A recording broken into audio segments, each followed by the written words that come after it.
മദീനത്തെ പള്ളിയിലെ പ്രധാനപ്പെട്ട രണ്ട് ഗേറ്റുകളാണ് നിങ്ങൾ കണ്ടുകൊണ്ടിരിക്കുന്നത്. 39ാമത്തെ ബാബു നിസാവും 40ാമത്തെ ഗേറ്റായിട്ടുള്ള ബാബു ജിബ്രീൽ അലൈഹിസ്സലാം. ഈ വാതിൽ കാണുമ്പോഴൊക്കെ ബുഖാരി മുസ്ലിമൊക്കെ റിപ്പോർട്ട് ചെയ്ത റസൂലുള്ളാഹി സ്വല്ലല്ലാഹു അലൈഹി വസല്ലമയും ആയിഷ ബീവിയും തമ്മിലുള്ള രസകരമായ ഒരു ചരിത്രം ഓർമ്മ വരും. ആയിഷ ബീവി റളിയല്ലാഹു അൻഹ തന്നെ പറഞ്ഞിട്ടുള്ള ഒരു ചരിത്രമാണ്. അവർ പറയാണ്, അന്നത്തെ രാത്രി എൻ്റെ രാത്രിയായിരുന്നു. അതായത് റസൂലുള്ളാഹി ഓരോ ഭാര്യമാർക്ക് ഓരോ ദിവസം എന്നുള്ള രീതിയിൽ അന്ന് ആയിഷ ബീവി റളിയല്ലാഹു അൻഹയുടെ രാത്രിയായിരുന്നു. അങ്ങനെ റസൂലുള്ളാഹി സ്വല്ലല്ലാഹു അലൈഹി വസല്ലമ ആയിഷ ബീവി റളിയല്ലാഹു അൻഹയുടെ വീട്ടിലേക്ക്, അതായത് നമ്മളിപ്പോൾ മുമ്പിൽ കിടക്കുന്ന ഈ ഒരു സ്ഥലത്തായിരുന്നു ആയിഷ ബീവിൻ്റെ വീട്. അപ്പോൾ അവിടേക്ക് വന്നു. അങ്ങനെ എന്ത് ചെയ്തു, ഞങ്ങൾ രണ്ടുപേരും ഉറങ്ങാനുള്ള തയ്യാറെടുപ്പുകളൊക്കെ നടത്തി. അപ്പോൾ റസൂലുള്ളാഹി അവിടുത്തെ ചെരുപ്പും ഡ്രസ്സുകളൊക്കെ മടക്കി ഭദ്രമായിട്ടൊരു സ്ഥലത്ത് ഇങ്ങനെ വെച്ചു. അങ്ങനെ ഞങ്ങൾ കിടന്നു. കുറച്ച് കഴിഞ്ഞപ്പം ഞാൻ ഉറങ്ങി എന്ന് റസൂലുള്ളാഹി സ്വല്ലല്ലാഹു അലൈഹി വസല്ലമക്ക് തോന്നിയപ്പം സത്യത്തിൽ അവരെന്തെങ്കിലും ഉറങ്ങിയിട്ടുണ്ടായിരുന്നില്ല. അപ്പോൾ റസൂലുള്ളാഹി പതുക്കെ എണീറ്റു, തൻ്റെ ഡ്രസ്സ് എടുത്തു, ചെരുപ്പെടുത്തു, കാര്യങ്ങൾ കൊടുത്തു, പതുക്കെ വാതിൽ തുറന്നു. എന്നിട്ട് എന്ത് ചെയ്തു, ഒച്ച ഉണ്ടാക്കാത്ത രീതിയിൽ പതുക്കെ വാതിലടച്ചു. എന്നിട്ട് പുറത്തേക്ക് നടന്നുപോയി. സ്വാഭാവികമായിട്ടും ആയിഷ ബീവി റളിയല്ലാഹു അൻഹയ്ക്ക് സംശയം, ഇതിപ്പോൾ എന്താ റസൂലുള്ളാഹി ഇങ്ങനെ പോകുന്നത്, അതായത് ഒച്ച ഉണ്ടാക്കാതെ എന്നെ ഉണർത്താതെ എങ്ങോട്ടാണ് ഈ പോകുന്നത്. പിന്നെ ആയിഷ ബീവിക്ക് തോന്നി, ഇനിയിപ്പോൾ എന്നെ ഉറക്കി കിടത്തിയിട്ട് മറ്റ് ഭാര്യമാരുടെ അടുത്തേക്കിട്ട് പോവാണോ, ഏതായാലും ഇതൊന്ന് കണ്ടുപിടിക്കണമല്ലോ എന്ന് വിചാരിച്ചിട്ട് എന്ത് ചെയ്തു, ആയിഷ ബീവി റളിയല്ലാഹു അൻഹ ഉടനെ തന്നെ ഡ്രസ്സ് ധരിച്ചു റസൂലുള്ളാഹിൻ്റെ പിന്നാലെ പോകുന്നു. അങ്ങനെ റസൂലുള്ളാഹി നോക്കുമ്പോൾ ഇതുപോലെ ഇങ്ങനെ വന്നിട്ട് എന്ത് ചെയ്തു, ബക്കയിലേക്കാണ് റസൂലുള്ളാഹി പോകുന്നത്. അപ്പോൾ ആയിഷ ബീവിയും പിന്നാലെ പോയി, ഇതെന്താണെന്ന് അറിയണമല്ലോ. അപ്പോൾ റസൂലുള്ളാഹി നേരെ ബക്കയിലേക്ക് പ്രവേശിക്കുകയും അങ്ങനെ ഖബർസ്ഥാനിൽ കുറേ നേരം ഫസാലൽ ഖിയാം എന്നാണ്, കുറേ നേരം നിന്നു.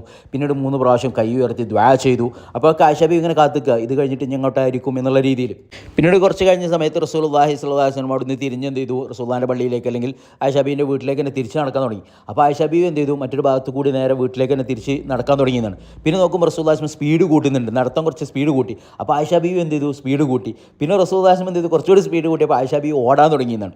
ഏതായാലും തിരിച്ചെന്ത് ചെയ്തു, ബക്കയിൽ നിന്ന് ഓടി റസൂലുള്ളാഹി സ്വല്ലല്ലാഹു അലൈഹി വസല്ലം വീട്ടിൽ എത്തുന്നതിന് മുമ്പ് തന്നെ എന്ത് ചെയ്തു, ആയിഷ ബീവി എങ്ങനെയൊക്കെയോ ഓടിപ്പിടിച്ച് എന്ത് ചെയ്തു, വീട്ടിൻ്റെ ഉള്ളിൽ കയറിയെന്നാണ്. വീട്ടിൻ്റെ ഉള്ളിലാണ് കയറി പുതപ്പിട്ടാണ് മൂടിയുടെ കിടക്കലും റസൂലുള്ളാഹി സ്വല്ലല്ലാഹു അലൈഹി വസല്ലം കയറി വരലും ഒരേ സമയത്തായിരുന്നു എന്നാണ്. ആയിഷ ബീവി ഇതൊന്നും അറിയിക്കാതിരിക്കാൻ പരമാവധി ശ്രമിച്ചു എന്നുണ്ടെങ്കിലും ആയിഷ ബീവിൻ്റെ ആ ഒരു കിതപ്പും വയറൊക്കെ ഇങ്ങനെ ഉയർന്നതാവുന്നതൊക്കെ കണ്ടപ്പം റസൂലുള്ളാഹി സ്വല്ലല്ലാഹു അലൈഹി വസല്ലം എന്താ ഞാൻ ഉറക്കി കിടത്തിയ ആളെന്താ അത് ഇങ്ങനെ കിതക്കുന്നത്.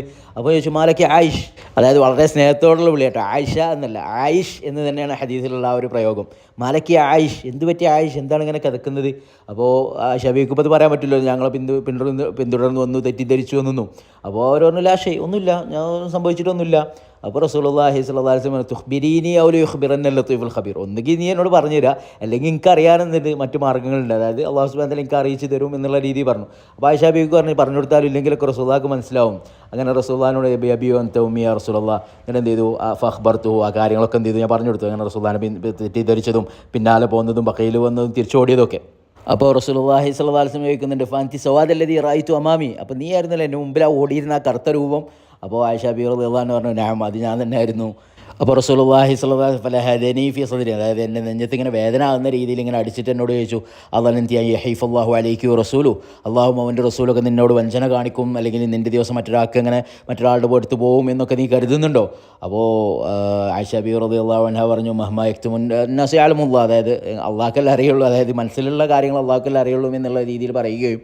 അപ്പോൾ റസൂലുള്ളാഹി സ്വല്ലല്ലാഹു അലൈഹി വസല്ലം പറഞ്ഞു, നഅം, അതെ, ജിബ്രീൽ അലൈഹിസ്സലാം വന്നിരുന്നു, എൻ്റെ അടുത്ത് വന്നിരുന്നു, അതായത് അവരുടെ രാത്രി അവരുടെ ദിവസമായ സമയത്ത് ജിബ്രീൽ അലൈഹിസ്സലാം വന്നിരുന്നു. അപ്പോൾ നീ കടന്നതുകൊണ്ട് എന്നെ പുറത്തേക്ക് വിളിച്ചു. അങ്ങനെ ഞാൻ എന്ത് ചെയ്തു, പുറത്തേക്ക് ഇറങ്ങി. അപ്പോൾ ജിബ്രീൽ അലൈഹിസ്സലാം എന്നോട് പറഞ്ഞു, എന്ത്, അള്ളാഹുവിൻ്റെ കൽപ്പന ഉണ്ട്, എന്ത് ചെയ്യുക, ഉടനെ തന്നെ ബക്കയിലേക്ക്, ഈ കാണുന്ന ബക്കയിലേക്ക് വരാനും അവർക്ക് വേണ്ടിയിട്ട്, ഈ ബക്കയിൻ്റെ അഹ്ലുകാർക്ക് വേണ്ടിയിട്ട് ഇസ്തിഗ്ഫാർ ചെയ്യാൻ, അവർക്ക് പൊറുക്കലിനെ തേടാനും വേണ്ടിയിട്ട് എനിക്ക് കൽപ്പന ഉണ്ടായിരുന്നു. അപ്പോൾ റസൂലുള്ളാഹി എന്ത് ചെയ്തു, രാത്രിയാണ്, അപ്പോൾ ഞാൻ ആയിഷ ബീവി ഒറ്റക്കാണ് എന്നുള്ള ഒരു പേടി വേണ്ട, ഉറങ്ങുകയാണ്, അവരെ ശല്യം ചെയ്യേണ്ട, ഉറക്കത്തിൽ നിന്ന് എണീപ്പിക്കേണ്ട എന്നുള്ള രീതിയിൽ അവരെ ബുദ്ധിമുട്ടിക്കാത്ത രീതിയിൽ എന്ത് ചെയ്യാണ്, ഇപ്പോൾ പതുക്കെ ഇറങ്ങി പോകുന്നതാണ്, കാരണം അവരെ ഇതാക്കാത്ത രീതിയിൽ.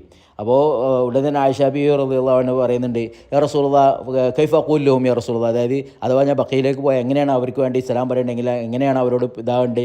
അപ്പോൾ റസൂലുള്ളാഹി പറയുന്നുണ്ട്, നീ എന്ത് ചെയ്യുക, ബക്കയിലെത്തിയാൽ അവരോട് പറയാം, അസ്സലാമു അലാ അഹ്ലി ദിയാരി മിനൽ മുഅ്മിനീന വൽ മുസ്ലിമീൻ വയർഹമുല്ലാഹുൽ മുസ്തഖ്ദിമീന മിന്നാ വൽ മുസ്തഖിരീൻ വഇന്നാ ഇൻഷാ അല്ലാഹു ബിക്കും ലാഹിഖൂൻ. ഈ ഒരു ഇൽമ അവർക്ക് പറഞ്ഞു കൊടുക്കുന്നുണ്ട്. അപ്പോൾ ഈ ഒരു രസകരമായ ചരിത്രമൊക്കെ നടന്നത് ഈ കാണുന്ന പച്ചക്കുബയുടെ നേരെ അടിയിലുള്ള ആയിഷ ബീവി റളിയല്ലാഹു അൻഹയുടെ വീട്ടിൽ വെച്ചിട്ടാണ്.